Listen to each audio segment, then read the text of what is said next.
জননী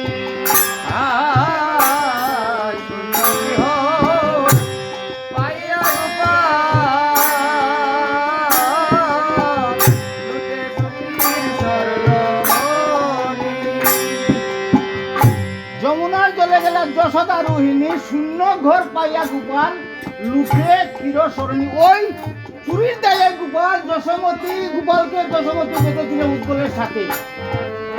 চুরির দায়ে বিচারের জন্য বৃন্দাবনে কারো করে দুধ থাকতো না, দধি থাকতো না, গোপাল সাজিতে নিয়ে ওই দুধ খেত, দধি খেত।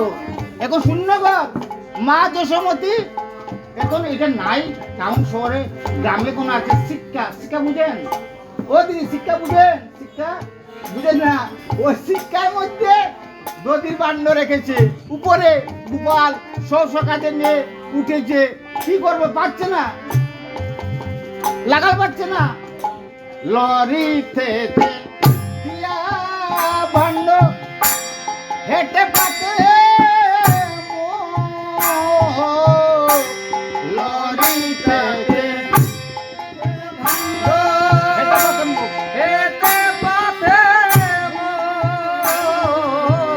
লরিতে লরি কি পাচ্ছেন তো, লাগা লরি দিয়া বান্ডর বীজ দিকে একটি ধাক্কা বান্ডকে ফুটো করে দিয়েছে।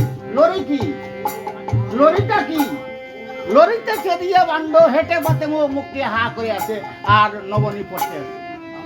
গোপাল কৃষ্ণ কাঁদছে, এভাবে পড়তে আছে। আর যে পড়ে দিয়ে যখন মুখ পেয়ে পরে মাটিতে পড়েছে, ঘরের বাইরে থেকে বানর এসেছে।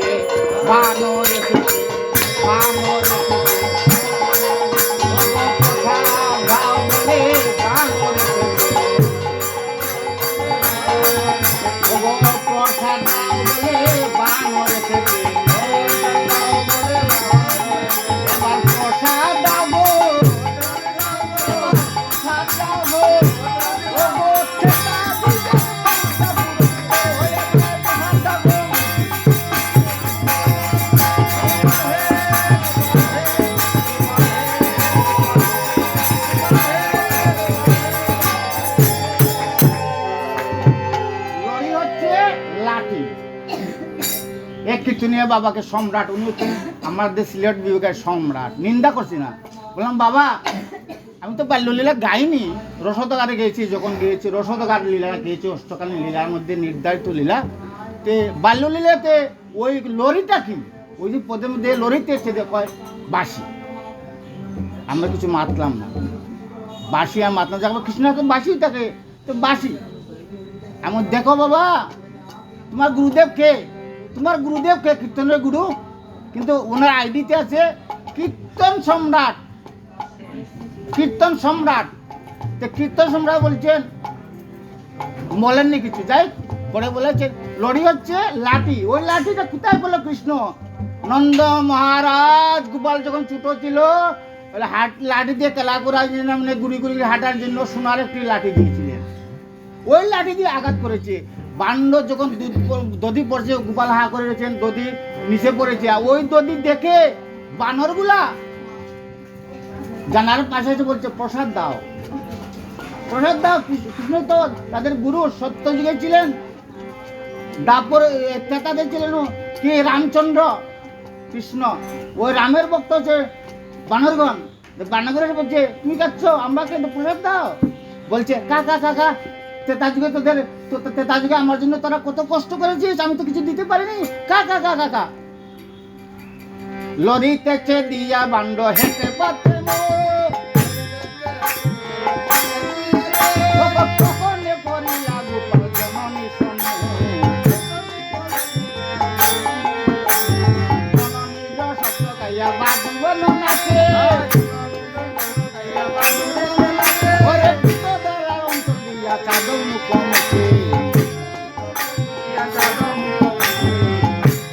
যখন ননী কাঁদছেন আর ওই বানরদের দিচ্ছেন, ওই সময় জননী যশোদা আসতেছেন। জননীরও শব্দ দিয়া জাদু জন নাচে। আর তীতধরা অঞ্চল দিয়া বুঝছেন লাগছে, হ্যাঁ নবনী লাগছে, নবনী এটা করছেন, মুছতেছেন। গোপাল কৃষ্ণকে যশোমতী ধরাচ্ছেন, এখন এতে মনে গোপাল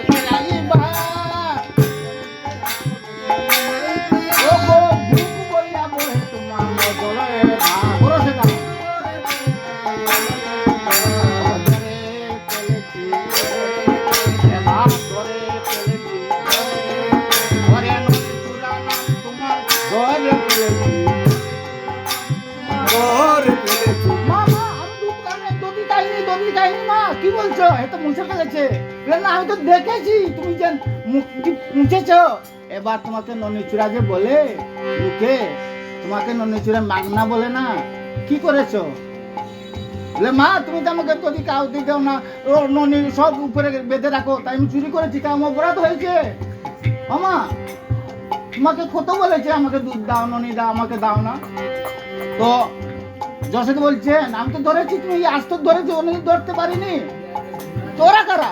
ওই যে বানরগণ, ওরা কারা জানো না মা? ওরা আমার ত্রেতা যুগের ভক্ত, আমিও খেয়েছি, ওদেরকেও খেয়েছি। ভালো করেছিস। তখন পদকর্তা বলছেন মা ওই ছেলেকে তুমি জানো না, ওই ছিল হচ্ছে অখিলের পথি গোলক বিহারী শ্রীকৃষ্ণ স্বয়ং ভগবান। ওরে এখন ইয়ে মনে গোপাল ভাত, ওরে দুধ বইয়া বহে তোমার বরসের ধার, ওরে ঘন রাম দাসে কয়ে নন্দ রানী, ওরে মায়া রূপে তোমার করে অখিলের পথি, মায়া রূপে তোমার করে, ওগো মায়া রূপে তোমার করে অখিলের পথি। ওই কথা শুনে যশোমতীর মুখে নয়নের ধারা বইতে লাগলো। গোপাল কৃষ্ণ আমার স্বয়ং ভগবান, আমি চিনতে পারিনি। তবুও রজু দিয়ে উৎকলের সাথে বেঁধেছিলেন ব্রজবাসীর বিচারের জন্য। রাত পোয়ালে বিচার আর বিচার। একদিন ওই আস্বাদনটা করে এখানে বিশ্রাম দিল। একদিন যশোমতী গোপাল কৃষ্ণকে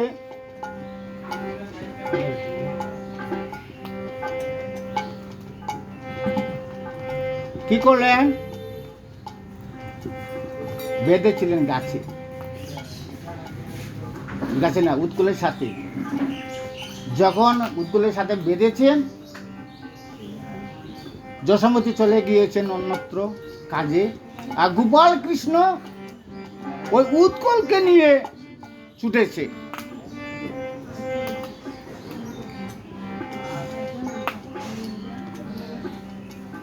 কোথায় ছুটেছে? নন্দ মহারাজের বাড়ির কাছে দুটি বৃক্ষ ছিল, জামাল অর্জুন। জামাল অর্জুনকে উদ্ধার করবে। ওরা পূর্বজন্মে অপরাধী ছিল,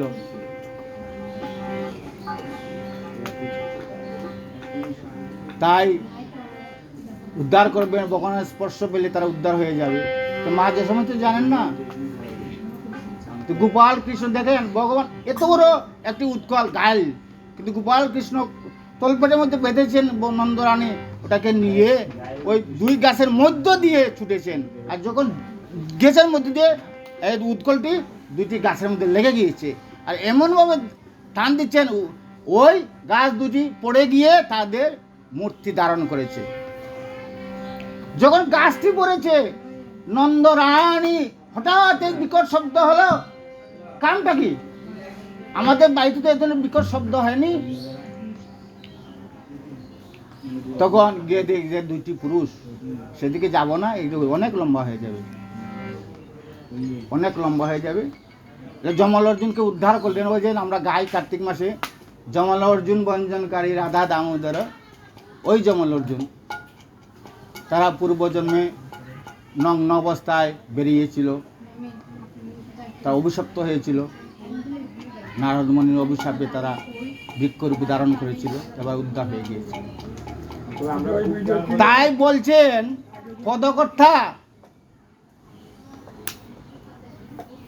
ওগো জমলর জুন যেদিন চেপেছিল ঘায়, জমলর জুন যেদিন চেপেছিল ঘায়। কেন এই কথা বলছেন পদকর্তা? ভাগবতী সিদ্ধান্তে গোপাল কৃষ্ণ বুঝতে যাবেন, বুঝতে বেলা অতিবাহিত হয়ে যাচ্ছে।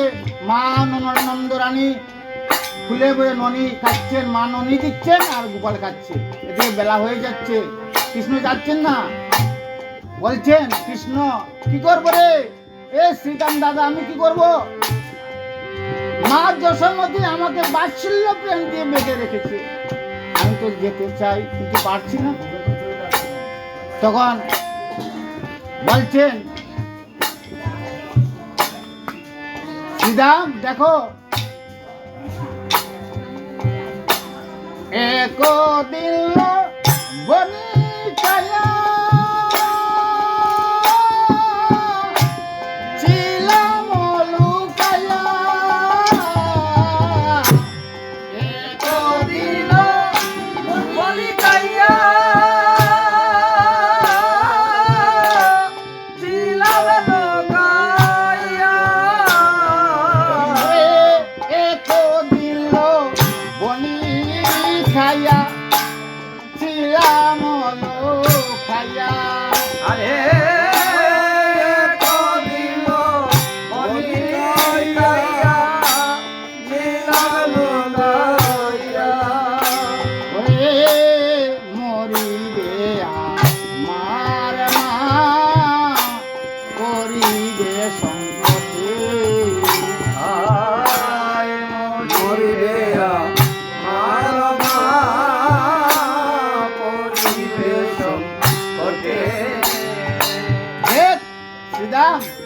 একদিন লবণী খাইয়া ছিলাম লুকাইয়া, লবণীর দায়ে আমাকে মা যশোমতী উৎকলের সাথে বেঁধেছিল। আরেকদিন লবণী খাইয়া মা আমার ধরতে চেয়েছিল, ধরতে পারিনি, দেখতে পাইনি, আমি লুকিয়েছিলাম। জানিস কি করেছে? মা আমাকে ধরার জন্য আমাকে খুঁজে পায় না, মার কাছে আমি ছিলাম। তখন আমার মা যশোমতী যমুনাতে জল আনতে গিয়েছিল, তাই যশোমতী ভাবছে হয়তো আমার গোপাল কখন জলের সাথে বেসে গিয়েছে। ছোট্ট গোপাল আমার, মা যশোমতী প্রাণ বিসর্জন দিতে চেয়েছিল এই যমুনাতে। যখন মা আমার যশোমতী প্রাণ বিসর্জন দিতে সিদ্ধান্ত করেছে, আমাকে খুঁজে পাচ্ছে না, তখন আমি কি করলাম জানিস?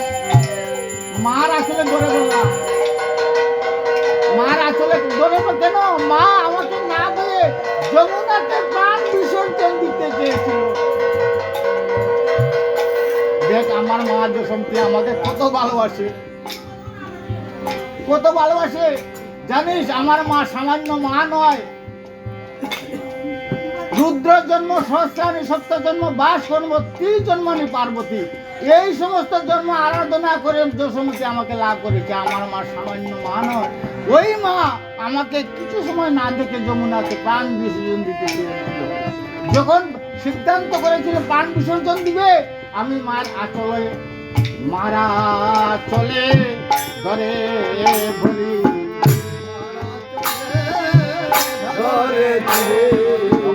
মারা চলে ধরে বলি, ওই আমি মামা বলে ডেকে উঠলাম, শ্রীরাম মামা বলে ডেকে উঠলাম,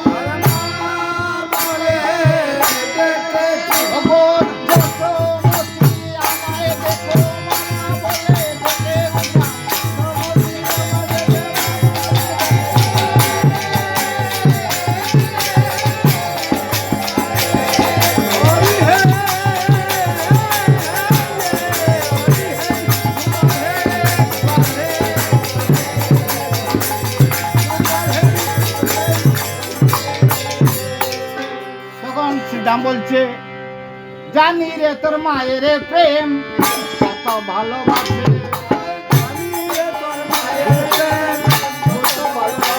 ওরে জানি রে তোর মায়ের প্রেম কত ভালোবাসে,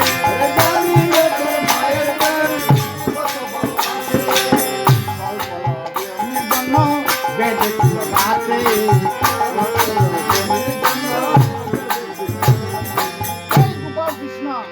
তোর মাকে এত ভালোবাসে, তোর মার কুলে বসে ননি খাচ্ছি, আমরা ডাকালগণ বসে আছি, আমাদের কিছু মান সম্মান নাই? জানি তোর মা তো কত, যদি তোর মা এত ভালোবাসতো তো অল্প লবণ স্বল্প লবণের দায়ে গাছে বেঁধে রাখতো না। তো তোর মা আমাদের মা তো কখনো বাঁধেনি। বলছে দেখ শ্রীরাম, তোর মা আমার মা সামান্য নয়, তুই যে বলছিস সামান্য নয়, আমার মা কত সাধনা করে আমাকে লাভ করেছে। মা আমার বাৎসল্যময়ী মা, স্বল্প লবণ গাছে বেঁধেছিল, কিন্তু মা তো আমাকে কত স্নেহ করে তোরা জানিস না। মায়ে না বলিয়া আজ আমি যদি যাই,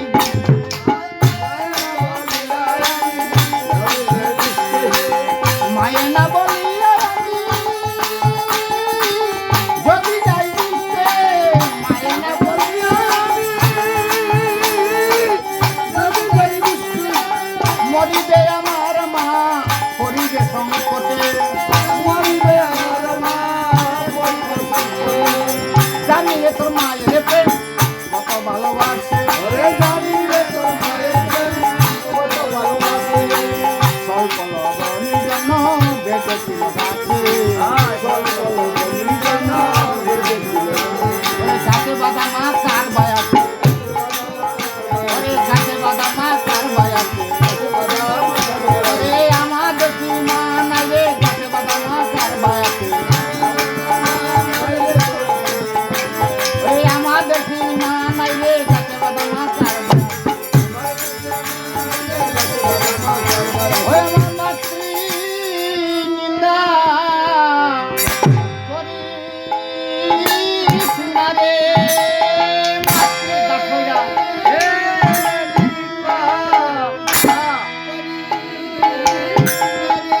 কৃষ্ণ বলছে হে শ্রীরাম, আমার মায়ের নিন্দা করবে না, সাবধান, মাতৃ নিন্দা আমার সহ্য হয় না। ওই আমার মাকে মন্দ বলিস না রে, আমার মাকে মন্দ বলিস না রে, আমি মাতৃ নিন্দা সইতে নারী,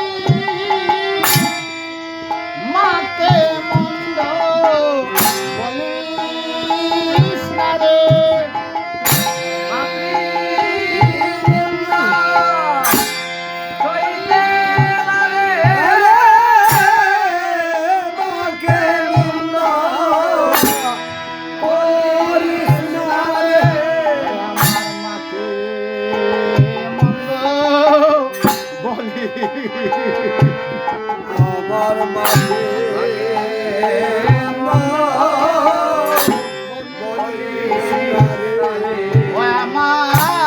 আমার মা তো সামান্য মা নয়, আমার মাতৃ নিন্দা করিস না রে, আমার মা দোষা মান্য নয় রে, মাকে নিন্দা করিস না রে, আমার মা দোষা মান্য নয় রে, মাকে মন্দ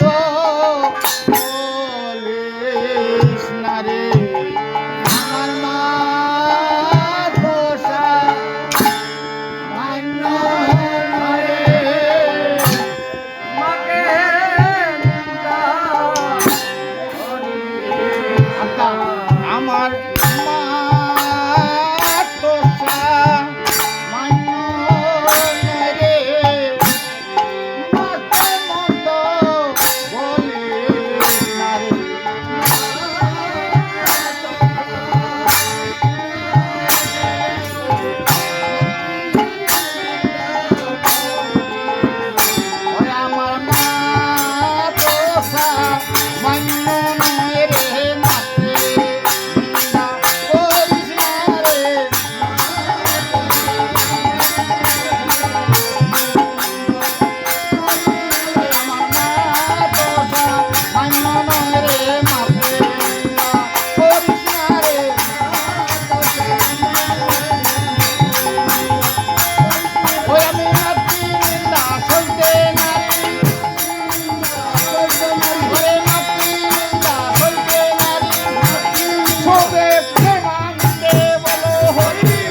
পটটা গিয়ে ভগবান শ্রীকৃষ্ণের ভজন পটটা গিয়ে ভাগবতের বিশ্রাম নিব।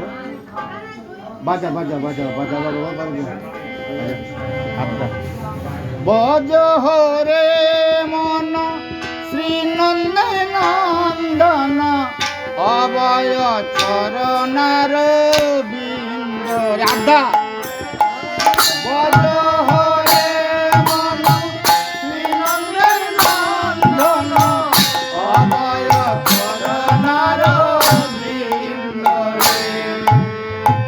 বজ হরে মন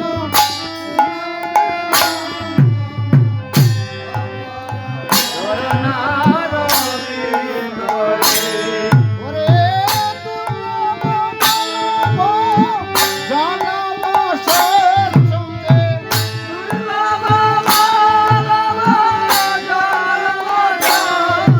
রে দুর্লভ মানব জনম সৎসঙ্গে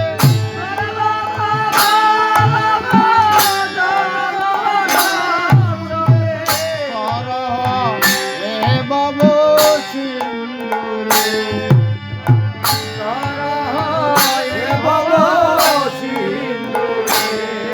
হে বজ হরে মন নন্দন অভয় চরণার বৃন্দরে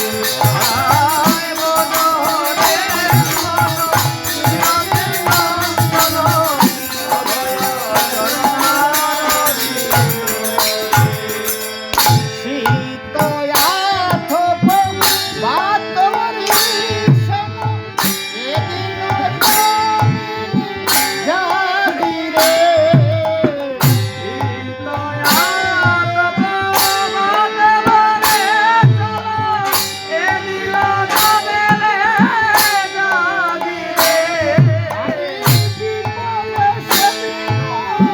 বিপন দুরজন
জীবন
বৃন্দ দাস